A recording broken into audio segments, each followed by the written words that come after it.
అంతకుముందు పిఠాపురంలో పవన్ అఖండ విషయానికి కారణం జనసేన సైనికులే అన్నారు ఎమ్మెల్సీ నాగబాబు.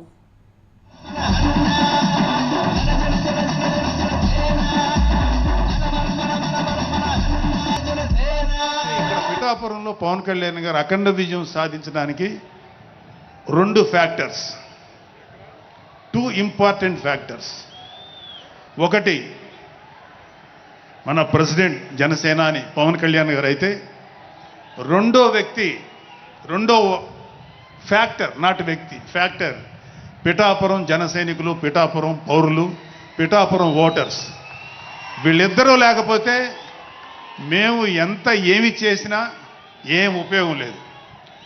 సో మాలో ఎవరైనా ఇంకెవరైనా సరే పవన్ కళ్యాణ్ గారి విజయానికి నేనే దోహదపడ్డాను అని ఎవరన్నా అనుకుంటే అది వారి కర్మ, అంతకంటే ఏం చేయలేం. అధికారంలో ఉన్నాం కదా అని అహంకారంతో మాట్లాడకూడదన్నారు ఎమ్మెల్సీ నాగబాబు. కానీ ఇప్పుడు అధికారం వచ్చిన తర్వాత మనం ఒళ్ళు దగ్గర పెట్టుకొని చాలా కేర్ఫుల్గా ఉండాలి. అలా ఒళ్ళు దగ్గర పెట్టుకోకుండా నోటికి వచ్చినట్లు మాట్లాడితే ఏం జరుగుతుందో మనందరం కళ్ళారా చూస్తున్నాం. ఇవాళ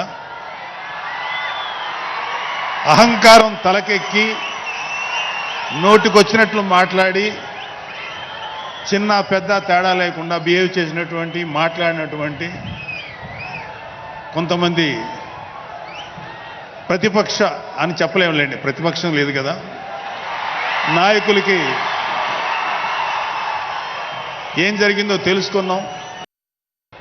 కానీ ఇప్పుడు అధికారం వచ్చిన తర్వాత మనం ఒళ్ళు దగ్గర పెట్టుకొని చాలా కేర్ఫుల్గా ఉండాలి.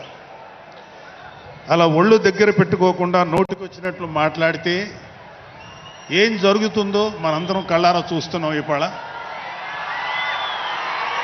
అహంకారం తలకెక్కి నోటికొచ్చినట్లు మాట్లాడి చిన్న పెద్ద తేడా లేకుండా బిహేవ్ చేసినటువంటి, మాట్లాడినటువంటి కొంతమంది ప్రతిపక్ష అని చెప్పలేములేండి, ప్రతిపక్షం లేదు కదా, నాయకులకి ఏం జరిగిందో తెలుసుకున్నాం. అయితే ఇక్కడ పిఠాపురంలో పవన్ కళ్యాణ్ గారు అఖండ విజయం సాధించడానికి రెండు ఫ్యాక్టర్స్, టూ ఇంపార్టెంట్ ఫ్యాక్టర్స్. ఒకటి మన ప్రెసిడెంట్ జనసేనాని పవన్ కళ్యాణ్ గారు అయితే, రెండో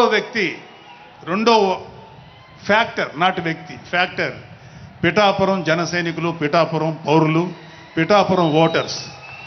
వీళ్ళిద్దరూ లేకపోతే మేము ఏమి చేసినా ఏం ఉపయోగం లేదు.